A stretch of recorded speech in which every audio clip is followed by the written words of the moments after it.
ஓம் ஸ்ரீ குருப்யோ நமக. ஹரஹர சங்கர, ஜெய ஜெய சங்கர.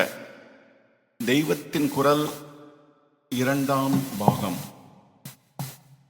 அத்தியாயம் அர்த்த நிர்ணயம். எப்படி? வேதத்தின் வாக்கியம் ஒன்று இருக்கிறது, அத்தியாயம் ஒன்று இருக்கிறது.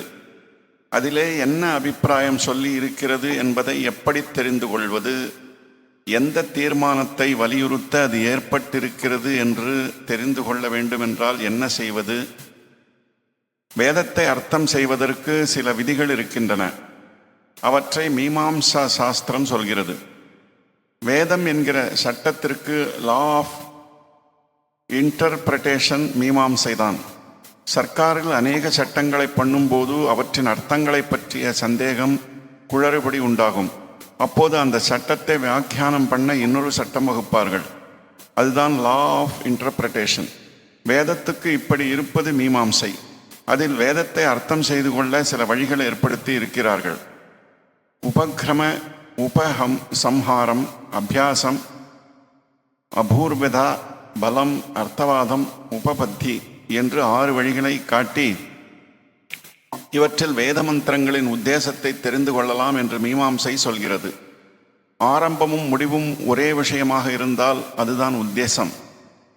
இது இரண்டுக்கும் நடுவில் 1000 சமாச்சாரம் சொல்லியிருந்தாலும் இந்த 1000 சமாச்சாரமும் அந்த ஒரே உத்தேசத்தை தீர்மானிக்கத்தான் வந்திருக்கின்றன என்று சந்தேகமில்லாமல் சொல்லிவிடலாம்.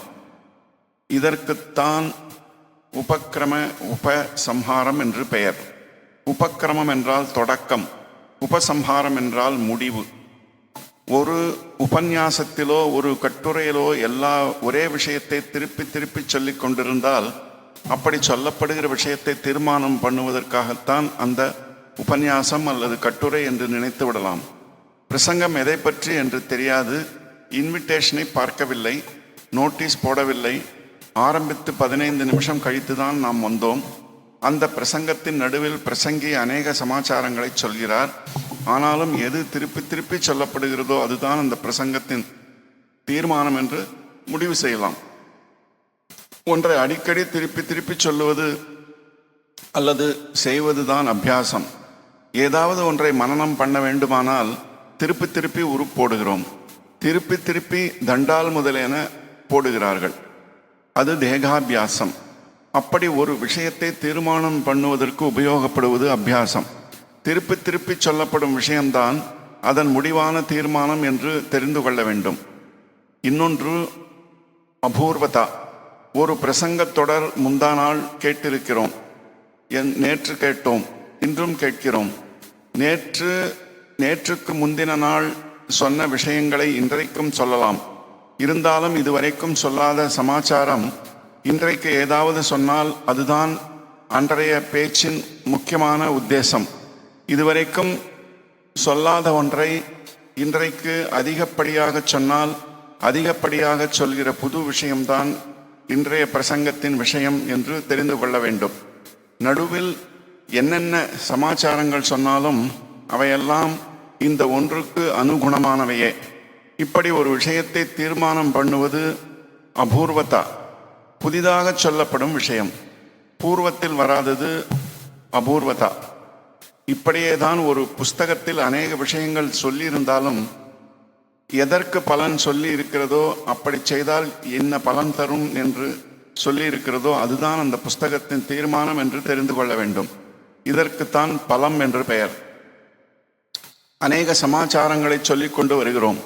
நடுவில் ஒரு கதை சொல்லி ஒன்றை பற்றி ஸ்தோத்திரம் பண்ணுகிறோம். எதை பற்றி ஸ்தோத்திரம் பண்ணுகிறோமோ அந்த விஷயம்தான் பிரதானம். அதை சொல்வதற்காகத்தான் கதையெல்லாம் சொன்னது என்று புரிந்து கொண்டு விடலாம். கதைகளை ஆதாரமாக சொல்லி ஒன்றை ஸ்தோத்திரம் பண்ணுவதற்கு அர்த்தவாதம் என்று பெயர். இதன் மூலமும் தீர்மானத்தை கண்டுபிடித்து விடலாம். ஒன்றை சொல்லி அதற்கு காரண நிரூபணம், பொருத்தம் முதலியவை விளக்கப்பட்டிருந்தால் அந்த விஷயம்தான் முக்கியமான உத்தேசம். இந்த முறைக்கு உபபத்தி என்று பெயர்.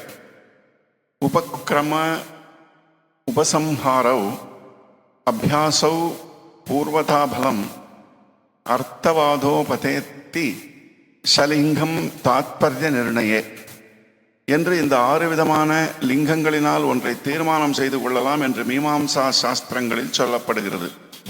இவற்றுக்கு தாத்பர்ய லிங்கம் என்று பெயர். சமஸ்கிருதத்தில் லிங்கம் என்றால் அடையாளம் என்று பொருள்.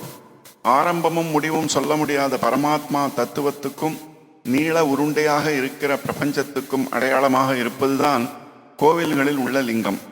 லிங்கத்தை குறி என்றும் சொல்லலாம், குறிப்பு என்றும் சொல்வதுண்டு. ஒரு உபன்யாசமோ ஒரு புஸ்தகமோ எந்த தீர்மானத்தை சொல்கிறது, எந்த முடிவை வற்புறுத்துகிறது என்பதை இந்த 6 விதமான குறிப்புகளை வைத்துக்கொண்டே நாம் தீர்மானம் பண்ணிவிடலாம். வேதத்தில் சொல்லப்பட்ட ஒரு வாக்கியமோ ஒரு அத்தியாயமோ எந்த விஷயத்தை தீர்மானிக்கிறது என்பதை கண்டுபிடிக்க இந்த 6 தாத்பர்ய லிங்கங்களை கொண்டே 6 விதமான குறிப்புகளை கொண்டே தீர்மானம் செய்து கொள் என்று சொல்கிறது மீமாம்சா நியாயம். இத்துடன் அர்த்த நிர்ணயம் எப்படி என்ற இந்த அத்தியாயம் நிறைவு பெறுகிறது. ஓம் சாந்தி சாந்தி சாந்தி.